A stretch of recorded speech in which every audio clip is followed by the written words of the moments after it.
بسم اللہ الرحمن الرحیم۔ السلام علیکم ورحمۃ اللہ وبرکاتہ۔ حضرت جنید بغدادی رحمۃ اللہ علیہ نے اجنبی شخص کی بات سن کر سکوت اختیار کیا، شاید اس لیے کہ کسی انسان کو اپنی موت کا وقت معلوم نہیں ہوگا۔ ابو القاسم، جب میں دنیا سے چلا جاؤں اور میری تجہیز و تکفین مکمل ہو جائے تو میرا یہ خرقہ، چادر اور مشکیزہ ایک شخص کے حوالے کر دینا۔ اجنبی نے کہا، وہ شخص کون ہوگا اور میں اسے کیسے پہچانوں گا؟ حضرت جنید بغدادی رحمۃ اللہ علیہ نے فرمایا، اس سلسلے میں آپ کو فکر مند ہونے کی ضرورت نہیں، وہ خود تمہیں پہچان لے گا۔ اجنبی شخص نے کہا، وہ ایک نوجوان مغنی گانے والا ہے، میری یہ امانت اس کے سپرد کر دینا۔ تمہارا خرقہ مغنی کے حوالے کر دوں؟ حضرت جنید بغدادی رحمۃ اللہ علیہ نے حیران ہو کر پوچھا، آپ کو اس بات پر حیرت تھی کہ نغمہ موسیقی سے تعلق رکھنے والا شخص خلافت کا حقدار کس طرح ہو سکتا ہے؟ ابو القاسم، آپ کو حیران ہونے کی ضرورت نہیں، حق تعالی ہمارے اندازوں سے زیادہ بے نیاز اور رحیم و کریم ہے، اسی نے اس مغنی کو یہ رتبہ عطا فرمایا ہے۔ ابھی حضرت جنید بغدادی رحمۃ اللہ علیہ قدرت کے رازوں پر حیران ہی ہو رہے تھے کہ اس شخص نے بآواز بلند کلمہ طیبہ پڑھا اور ہوا کے تیز جھونکے کی طرح دنیا سے رخصت ہو گیا۔ حضرت جنید بغدادی رحمۃ اللہ علیہ نے دوسرے لوگوں کے ساتھ مل کر اجنبی شخص کی تدفین کی، پھر اس کام سے فارغ ہو کر دوبارہ مسجد میں تشریف لائے اور اس شخص کا انتظار کرنے لگے جو مرنے والے کی امانت کا حقدار تھا۔ ابھی تھوڑی ہی دیر گزری تھی کہ ایک نوجوان مسجد میں داخل ہوا اور حضرت جنید بغدادی رحمۃ اللہ علیہ کو سلام کر کے کہنے لگا، ابو القاسم، میری امانت میرے حوالے کیجیے۔ واضح رہے کہ ابو القاسم حضرت جنید بغدادی رحمۃ اللہ علیہ کی کنیت تھی۔ تم نے مجھے کیسے پہچانا؟ حضرت جنید بغدادی رحمۃ اللہ علیہ کو ایک بار پھر بڑی حیرت ہوئی، یہ بھی کوئی مشکل بات ہے؟ نوجوان مغنی نے نہایت مؤدبانہ لہجے میں عرض کیا، میں لاکھوں انسانوں کے ہجوم میں پہچان سکتا ہوں کہ شیخ جنید کون ہیں، آپ کا چہرہ مبارک ہی آپ کی پہچان ہے۔ حضرت جنید بغدادی رحمۃ اللہ علیہ نوجوان مغنی کے طرز کلام سے بہت متاثر ہوئے۔ پھر آپ رحمۃ اللہ علیہ نے فرمایا، نوجوان، تمہیں کیوں کر خبر ہوئی کہ تمہاری امانت میرے پاس ہے؟ نوجوان مغنی نے عرض کیا، میں چند درویشوں کی صحبت میں بیٹھا تھا کہ اچانک ہاتف غیب نے صدا دی، شیخ جنید کے پاس جاؤ اور اپنی امانت لے لو، اس شخص کی جگہ تم ابدال مقرر کیے گئے ہو۔ حضرت جنید بغدادی رحمۃ اللہ علیہ نے مرنے والے کی تمام چیزیں نوجوان کے سپرد کر دیں۔ مغنی نے اسی وقت غسل کیا، خرقہ پہنا، حضرت جنید بغدادی رحمۃ اللہ علیہ کا شکریہ ادا کیا اور ارض شام کی طرف چلا گیا۔ نوجوان مغنی کے جانے کے بعد حضرت جنید بغدادی رحمۃ اللہ علیہ نے نہایت رقت آمیز لہجے میں فرمایا، اے ذات بے نیاز، تو ہی مالک کل ہے اور سارے خزانے تیرے ہی قبضہ قدرت میں ہیں۔ تو مختار ہے، جسے جس طرح چاہے سرفراز دے اور جسے جس طرح چاہے ذلیل و رسوا کر دے۔ میں تیری ہی عبادت کرتا ہوں اور تجھی سے مدد مانگتا ہوں۔ حق تعالیٰ نے قرآن کریم میں مرد مومن کی شان اس طرح بیان کی ہے کہ ہم اس کے کان بن جاتے ہیں، اس کی آنکھ بن جاتے ہیں اور اس کی زبان بن جاتے ہیں۔ علامہ اقبال رحمۃ اللہ علیہ نے بھی اپنے ایک شعر میں کم و بیش اسی مضمون کو بیان کیا ہے، ہاتھ ہے اللہ کا بندہ مومن کا ہاتھ، غالب و کار افرین کار کشا کار ساز۔ بندگی کا اعلیٰ ترین مقام یہ ہے کہ جب بندہ دعا کے لیے ہاتھ اٹھائے تو کارساز عالم اس کی دعا قبول فرمائے۔ ایسے ہی بندے کو مستجاب الدعوات کہا جاتا ہے۔ یہی کرامت ہے اور اسی کا نام تصرف روحانی ہے، یہی کشف باطن ہے اور یہی روشن ضمیری ہے۔ اللہ کے وحدہ لا شریک ہونے پر غیر متزلزل یقین، سرکار دو عالم صلی اللہ علیہ وآلہ وسلم کے اسوہ حسنہ کی مکمل پیروی، خدمت خلق اور ریاضت و مجاہدات، یہ ہیں وہ بنیادی اصول جن پر عمل پیرا ہونے کے بعد بندہ محبوبیت کے درجے تک پہنچتا ہے اور پھر عالم اسباب میں اسے بحکم خدا تصرف روحانی حاصل ہو جاتا ہے۔ ایک بار حضرت جنید بغدادی رحمۃ اللہ علیہ کو آشوب چشم کا مرض لاحق ہوا۔ ابتدا میں آپ نے اس طرف کوئی توجہ نہیں کی، مگر جب تکلیف نے شدت اختیار کی تو خدمتگاروں نے عرض کیا، بغداد میں ایک عیسائی ماہر امراض چشم ہے، اگر آپ اجازت دیں تو اس سے رجوع کیا جائے۔ حضرت جنید بغدادی رحمۃ اللہ علیہ نے فرمایا، جیسی تمہاری مرضی۔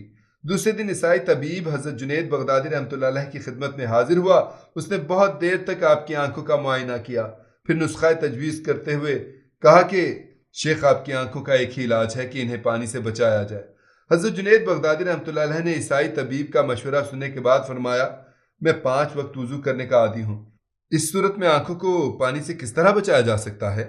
عیسائی طبیب نے جواباً عرض کیا، شیخ، اگر آپ کو اپنی آنکھوں کی سلامتی منظور ہے تو ہر حال میں پانی سے اجتناب کرنا ہوگا، اگر کسی وجہ سے میں ایسا نہ کر سکوں۔ حضرت جنید بغدادی نے فرمایا، تو پھر آپ بہت جلد بینائی سے محروم ہو جائیں گے۔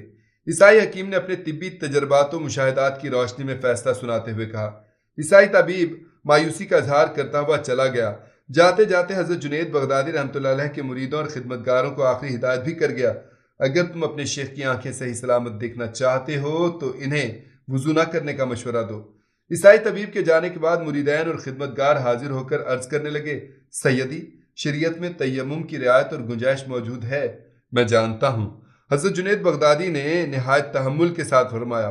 اس کے بعد آپ نے مکمل وضو کیا اور نماز عشاء ادا کرنے کے بعد تکیے پر سر رکھ کر سو گئے۔ پھر اسی طرح آپ نے تہجد کی نماز ادا کی۔ نماز فجر کے بعد دن کی روشنی میں تمام مرید اور خدمتگار یہ دیکھ کر حیران رہ گئے کہ حضرت جنید بغدادی رحمۃ اللہ علیہ کی آنکھوں میں ہلکی سی سرخی تک نہیں تھی۔ آپ آشوب چشم کے مرض سے مکمل طور پر صحتیاب ہو چکے تھے۔ دوسرے دن عیسائی طبیب پھر حاضر خدمت ہوا۔ اس کا خیال تھا کہ یا تو شیخ جنید نے اس کے مشورے پر عمل کیا ہوگا اور مرض میں کمی آ گئی ہوگی، یا پھر دوسری صورت میں بیماری شدت اختیار کر گئی ہوگی۔ شیخ، آپ کیسے ہیں؟ عیسائی طبیب نے حضرت جنید بغدادی رحمۃ اللہ علیہ کی مزاج پرسی کرتے ہوئے کہا، اللہ نے مجھے اس عارضے سے نجات دے دی ہے۔ حضرت جنید بغدادی رحمۃ اللہ علیہ نے فرمایا، یقیناً آپ نے میری ہدایت پر عمل کیا ہوگا۔ عیسائی طبیب نے خوشی کا اظہار کرتے ہوئے کہا، ہرگز نہیں۔ حضرت جنید بغدادی رحمۃ اللہ علیہ نے اپنے مخصوص تبسم کے ساتھ فرمایا، میں نے تمہاری ہدایت کی کھلی ہوئی خلاف ورزی کی تھی، مگر یہ مسیحائے حقیقی کی شان کریمانہ ہے کہ تمہارے نزدیک جو پانی آنکھوں کے لیے انتہائی مضر تھا وہی پانی اکسیر بن گیا۔ عیسائی طبیب نے دوبارہ حضرت جنید بغدادی رحمۃ اللہ علیہ کی آنکھوں کا معائنہ کیا اور حیران رہ گیا۔ مرض کا دھندلا سا نشان تک باقی نہیں رہا تھا۔ پھر وہ بے ساختہ پکار اٹھا، یہ مخلوق کا نہیں، خالق کا علاج ہے۔ اس کے ساتھ ہی عیسائی طبیب نے حضرت جنید بغدادی رحمۃ اللہ علیہ کے دست حق پرست پر اسلام قبول کر لیا۔ حضرت جنید بغدادی رحمۃ اللہ علیہ کا مشہور قول ہے کہ جس کسی نے اپنے نفس پر اچھی نیت کا دروازہ کھولا، اللہ اس پر توفیق کے 70 دروازے کھول دیتا ہے۔ اسی طرح جس نے اپنے نفس پر بری نیت کا دروازہ کھولا، اللہ اس پر ذلت کے 70 دروازے اس طرف سے کھول دیتا ہے جدھر کی اسے خبر بھی نہیں ہوتی۔ ایک بار ایک چور حضرت جنید بغدادی رحمۃ اللہ علیہ کے مکان میں داخل ہوا۔ اسے اندازہ نہیں تھا کہ یہ کسی درویش بے سر و ساما کا ٹھکانہ ہے۔ نتیجتاً اس نے ایک گوشہ چھان مارا، مگر وہاں ضرورت کے معمولی سامان کے علاوہ کوئی قابل ذکر چیز موجود نہیں تھی۔ بس حضرت جنید بغدادی رحمۃ اللہ علیہ کا ایک پیرہن تھا، چور اسی کو لے کر فرار ہو گیا۔ دوسرے دن حضرت جنید بغدادی رحمۃ اللہ علیہ بازار سے گزر رہے تھے کہ آپ کی نظر دو افراد پر پڑی۔ ایک کے ہاتھ میں حضرت جنید کا پیرہن تھا اور دوسرا اس کے قریب کھڑا تھا۔ اتنے میں خریدار آیا اور پیرہن کو دیکھنے لگا۔ حضرت جنید بغدادی رحمۃ اللہ علیہ بھی ٹھہر کر اس منظر کو دیکھتے رہے۔ آخر خریدار نے اس پیرہن کو پسند کر لیا اور فروخت کرنے والے شخص سے کہا، میں یہ ابا خریدنے کو تیار ہوں، مگر اس سلسلے میں ایک گواہی ضروری ہے۔ کیسی گواہی؟ پیرہن فروخت کرنے والے شخص نے کہا، جو دراصل دلال تھا اور اس کے قریب وہ شخص موجود تھا جس نے حضرت جنید بغدادی رحمۃ اللہ علیہ کا لباس چرایا تھا، اس بات کی گواہی کہ یہ مال تمہارا ہے۔ خریدار نے کہا، میں شہادت دیتا ہوں کہ یہ پیرہن اس کی ملکیت ہے۔ دلال نے چور کی طرف اشارہ کرتے ہوئے کہا، میں ایک دلال کی گواہی کو نہیں مانتا۔ خریدار نے کہا اور جانے لگا۔ سنو میرے عزیز، حضرت جنید بغدادی رحمۃ اللہ علیہ نے تیزی سے آگے بڑھ کر خریدار کو مخاطب کیا۔ خریدار پلٹا اور حضرت جنید بغدادی رحمۃ اللہ علیہ کو سامنے پا کر مؤدب کھڑا ہو گیا۔ میں اس بات سے خوب واقف ہوں کہ یہ مال اس شخص کا ہے۔ حضرت جنید بغدادی رحمۃ اللہ علیہ نے چور کی پردہ پوشی کرتے ہوئے فرمایا، آپ جیسے بزرگ کی گواہی سب گواہوں سے بڑھ کر ہے۔ خریدار نے کہا اور پیرہن لے کر چلا گیا۔ اس کے جاتے ہی حضرت جنید بغدادی رحمۃ اللہ علیہ بھی تشریف لے گئے اور چور کو یہ احساس تک نہیں ہو سکا کہ اس کی ملکیت پر گواہی دینے والا کون تھا۔ حضرت جنید بغدادی رحمۃ اللہ علیہ فرمایا کرتے تھے، میں نے 10 برس تک دل کے دروازے پر بیٹھ کر دل کی حفاظت کی، پھر 10 برس تک میرا دل میری نگرانی کرتا رہا، اب 20 برس ہو گئے کہ نہ میں دل کی خبر رکھتا ہوں اور نہ دل میری خبر رکھتا ہے۔ اس حالت کو 30 سال ہو گئے ہیں کہ ہر طرف حق تعالیٰ کو دیکھتا ہوں، اس کے سوا کچھ باقی نہیں، مگر لوگ اس بات کو نہیں جانتے کہ جب بندے کے عشق اور محبوبیت کا یہ عالم ہو تو پھر اس میں کیا شک ہے کہ ہاتھ ہے اللہ کا بندہ مومن کا ہاتھ۔ ایک دن حضرت جنید بغدادی رحمۃ اللہ علیہ مسجد شنیزیہ میں تشریف لے گئے۔ وہاں بہت سے درویشوں کا اجتماع تھا اور آیات قرآنی پر بحث ہو رہی تھی۔ پھر اسی دوران مرد مومن کی طاقت کا ذکر چھڑ گیا۔ تمام درویش اپنے اپنے خیالات کا اظہار کر رہے تھے۔ آخر میں ایک درویش نے حاضرین کو مخاطب کرتے ہوئے کہا، مرد مومن کی روحانی طاقت کا اندازہ نہیں کیا جا سکتا۔ میں ایک ایسے شخص کو جانتا ہوں کہ اگر وہ مسجد کے ستون سے کہہ دے کہ آدھا سونے کا ہو جا اور آدھا چاندی کا تو اسی وقت ہو جائے۔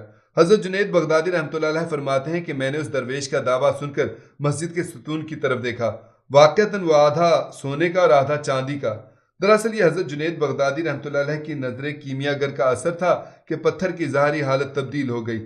درویش نے تو کسی شخص کے بارے میں محض دعویٰ کیا تھا، مگر قدرت نے حضرت جنید بغدادی رحمتہ اللہ علیہ پر یہ راز ظاہر کر دیا کہ خود ان کی ایک نگاہ ستون سنگ کی ماہیت کو بدل سکتی ہے۔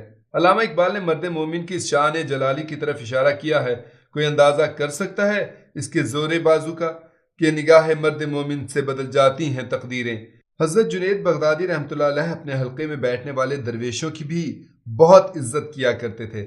اگر کوئی شخص ان پر اعتراض کرتا تو آپ درویشوں کی عزت نفس بچانے کے لیے اپنے ساتھیوں کا دفاع کرتے اور دلائل سے ثابت کر دیتے کہ آپ کی صحبت میں بیٹھنے والے لوگ دنیا داری کی رسموں سے بہت دور ہیں۔ ایک بار کسی شخص نے آپ رحمتہ اللہ علیہ کی خانقاہ میں رہنے والے درویشوں کو تنقید کا نشانہ بناتے ہوئے کہا، دیکھا گیا ہے کہ جب آپ کے رفقا کسی دعوت میں شریک ہوتے ہیں تو بہت زیادہ کھاتے ہیں، اس لیے کہ وہ بہت بھوکے رہتے ہیں۔ حضرت جنید بغدادی رحمتہ اللہ علیہ نے فرمایا، یہ فطری بات ہے کہ جب کوئی شخص 4 دن بھوکا رہے گا تو کھانا ملنے پر اپنے اللہ کی نعمتوں کا زیادہ شکر ادا کرے گا۔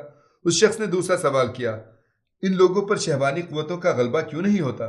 حضرت جنید بغدادی رحمتہ اللہ علیہ نے جواباً فرمایا، بات یہ ہے کہ میرے ساتھی صرف لقمہ حلال کھاتے ہیں، اس لیے وہ حیوانیت کا مظاہرہ نہیں کرتے۔ آخر سوال کرنے والا عاجز آ گیا اور اسے اندازہ ہو گیا کہ حضرت جنید بغدادی رحمتہ اللہ علیہ کے حلقے میں بیٹھنے والے درویش عام دنیا دار لوگوں کی طرح نہیں ہیں۔ ایک اور موقع پر کسی شخص نے کہا، قرآن کریم سن کر آپ کے ساتھیوں پر وجد کی حالت طاری نہیں ہوتی؟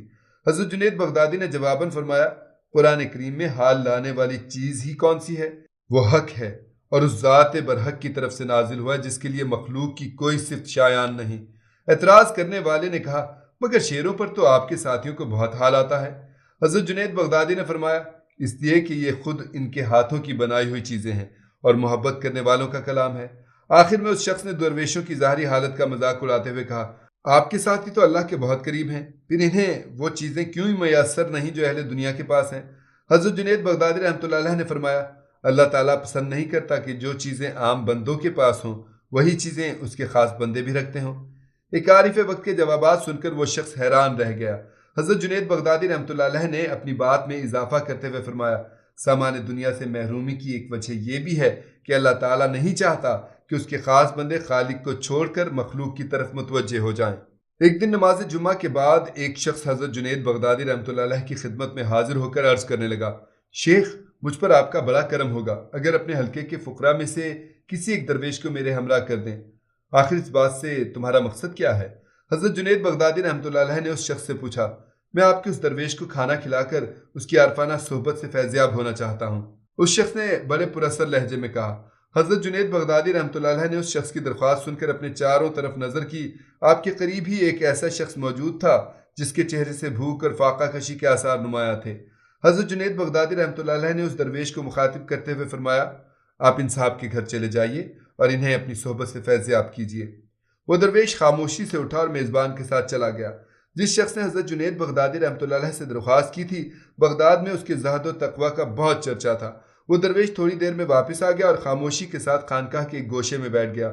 اس کے پیچھے پیچھے میزبان بھی آیا اور حضرت جنید بغدادی رحمتہ اللہ علیہ سے عرض کرنے لگا، شیخ آپ نے جس درویش کو میرے ساتھ بھیجا تھا اس نے صرف ایک لقمہ کھایا اور کچھ کہے بغیر واپس چلا آیا۔ یقیناً تم نے کوئی ناگوار بات اپنی زبان سے ادا کی ہوگی، ورنہ وہ درویش ایسا نہیں ہے کہ اپنے میزبان کی دل شکنی کرے۔ حضرت جنید بغدادی رحمتہ اللہ علیہ نے فرمایا، شیخ میں نے تو ایسی کوئی بات نہیں کی جو اس درویش کے مزاج پر گراں گزرے۔ میزبان نے عرض کیا۔ حضرت جنید بغدادی رحمتہ اللہ علیہ نے چاروں طرف نظر کی۔ وہ درویش خانقاہ کے ایک گوشے میں چپ چاپ بیٹھا تھا۔ آپ رحمتہ اللہ علیہ نے اسے اپنے قریب بلایا اور کچھ کھائے پیے بغیر واپس آنے کا سبب پوچھا۔ شیخ میں ایک فاقہ کش اور مفلوق الحال انسان ہوں۔ اس درویش نے عرض کیا، کوفہ میرا وطن ہے، میں آپ کی خدمت میں اس لیے حاضر ہوا تھا کہ اپنی حالت زار بیان کروں، مگر ہر بار غیرت میری زبان کھلنے نہیں دیتی۔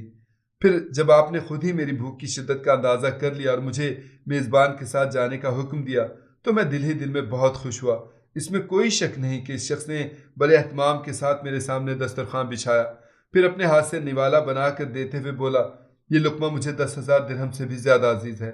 اس کی زبان سے یہ الفاظ سن کر مجھے یقین ہو گیا کہ میرا میزبان ایک دنیا دار انسان ہے اور نمود و نمائش کا بہت دل دادا ہے۔ یہی وجہ ہے کہ میں کھانا پینا چھوڑ کر چلا آیا۔ درویش کی بات سن کر حضرت جنید بغدادی رحمۃ اللہ علیہ نے میزبان سے فرمایا، میں نہیں کہتا تھا کہ تم نے کوئی نہ کوئی بے ادبی کی ہوگی؟ میزبان نے ندامت سے سر جھکا لیا۔